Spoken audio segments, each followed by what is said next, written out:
Chinelo began crying and continued to convince her, but Udoka remained stubborn. Suddenly, she cleaned her tears, looked Udoka in her eyes and said, "If you don't do as I have said, I will tell the whole world you are." Ikem and Chinelo were married for 5 years. They had all the wealth they desired, but their marriage lacked one thing: a child. In the 5th year of their marriage, Chinelo's greatest fear came to pass. Her husband wanted a second wife. She cried and begged him to give her some more time, but he said, "My wife, I am not doing this to punish you. Look around us. We are very wealthy. Who will inherit all of this?" When Chinelo realized that Ikem's mind was made up, she came up with a solution. "If a wife must be brought into our home, I must be responsible for choosing my co-wife." Her husband accepted. After all, he was only interested in a child. The next day, Chinelo set out to see her best friend Udoka because she planned to ask her to be her husband's second wife. But when Udoka heard Chinelo's offer, she immediately refused. "My friend, how can you say this? Are you not aware that I am getting married to Chidera in 3 months? And even if I wasn't getting married, I am not interested in marrying your husband." Chinelo began crying and continued to convince her, but Udoka remained stubborn. Suddenly, she cleaned her tears, looked Udoka in her eyes and said, "If you don't do as I have said, I will tell the whole world you are Osu, a miserable outcast." Udoka shivered at her friend's threats. She never knew a day like this would come, when her best friend would use her own secrets against her. You see, Udoka's parents were outcasts, popularly called Osu in the Igbo tradition. In Igbo land, there is a popular division between the Osu and Wandiala. The Wandialas are referred to as the son of the soil or freeborn, and the Osu people were usually dedicated to the gods, so they are regarded as slaves, strangers, outcasts, and untouchables. They were treated as inferior human beings, and they were not allowed to dance, drink, hold hands, associate, or have sexual relationship with the Wandiala.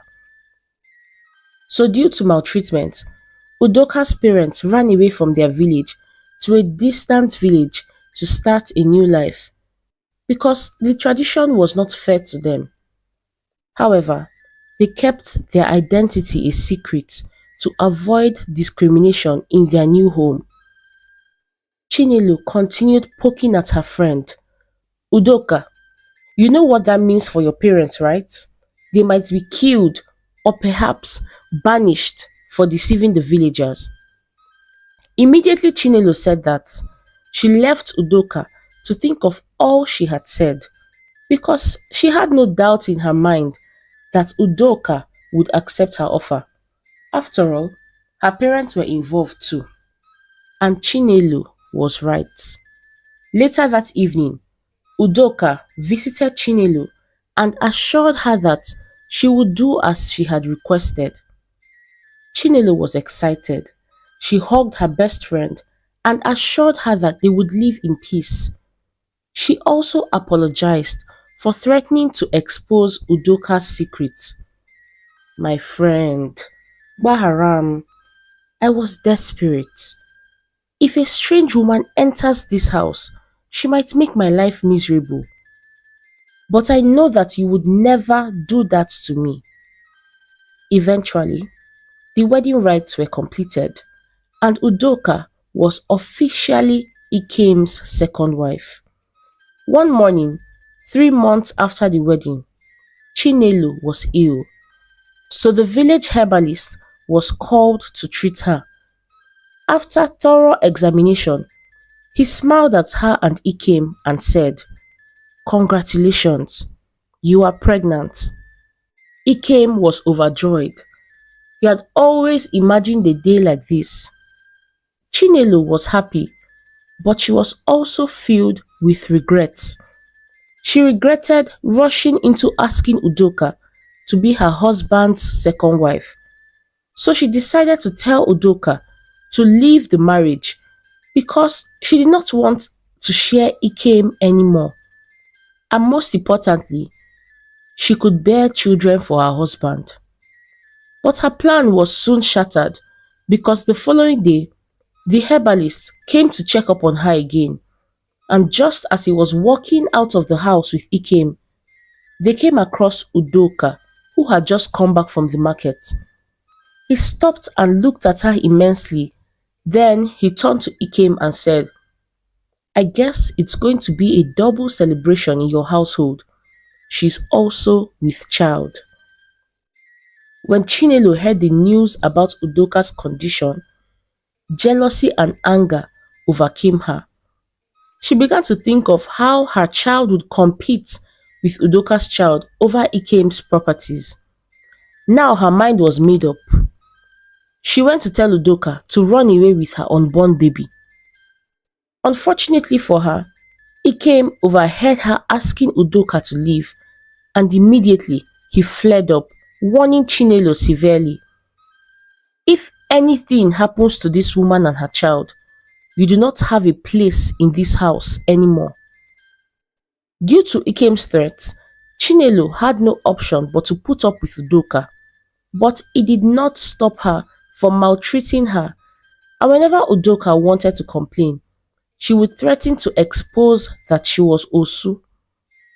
Udoka, on the other hand, tried her best to please Chinelo with hopes that there would be peace in the home. She even took care of her throughout her pregnancy because Chinelo was always sick.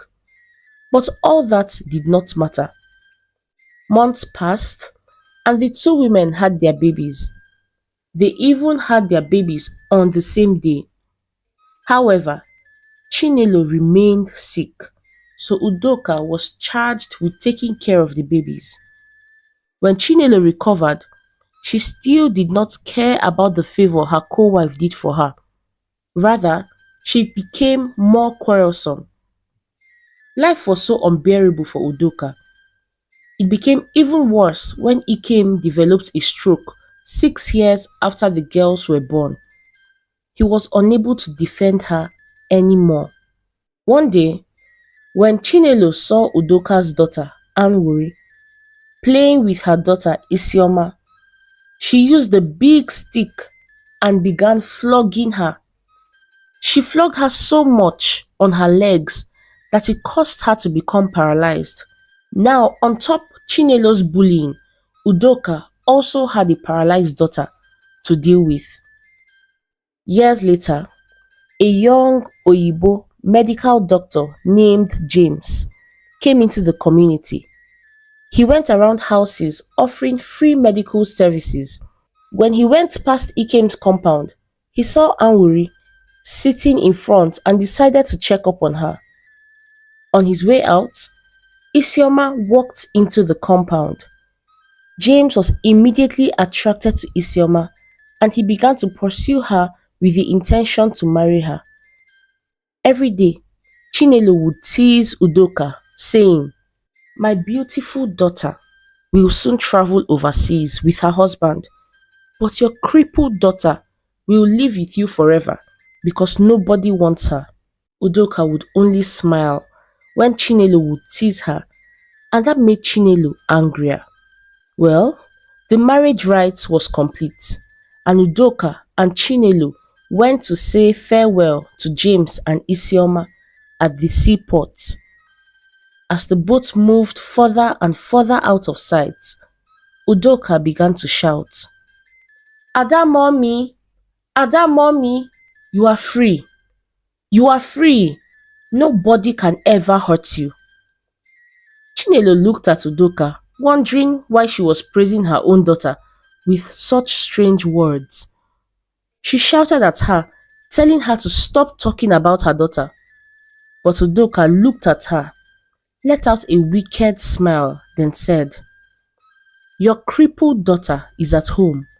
My own daughter is on her way overseas. I swapped them at birth because I wanted to give her a chance to live free from wickedness and torment." Chinelo could not believe her ears. She knew Udoka took care of both babies from their date of birth, but she never thought she would swap them. "My Isioma will never come back home." I made sure to leave a message in her bag telling her everything that transpired between the both of us. After she said that, she began walking into the sea. Chinelo yelled at her, trying to make her come back, but Udoka wanted nothing more to do with her. She preferred to be dead because to her, that was the only way to be free from slavery. Also, she had nothing more to lose because her parents and her husband were dead, and she had managed to give her daughter a better life than she herself lived. Chinelo did not know what to do. She watched as Udoka killed herself, and she was scared to go back to Anwuri because she knew she hated her and would never forgive her. I mean, why would she? Chinelo was responsible for her disability. So Chinelo began to say to herself, "My life is over. My life is over." And just like Udoka, she began to walk into the sea until it drowned her. The moral lesson of this story can be found in the Holy Bible in the book of Proverbs 18 verse 21. The tongue can bring death or life. Those who love to talk will reap the consequences. There are so many things that Udoka could have avoided if she did not share her family secrets to her friend. Sometimes it amazes me to see the amount of trust we place in people. We live in a world where most people are willing to do anything to get what they want. So you have to learn to not arm these people with weapons that can be used to destroy you.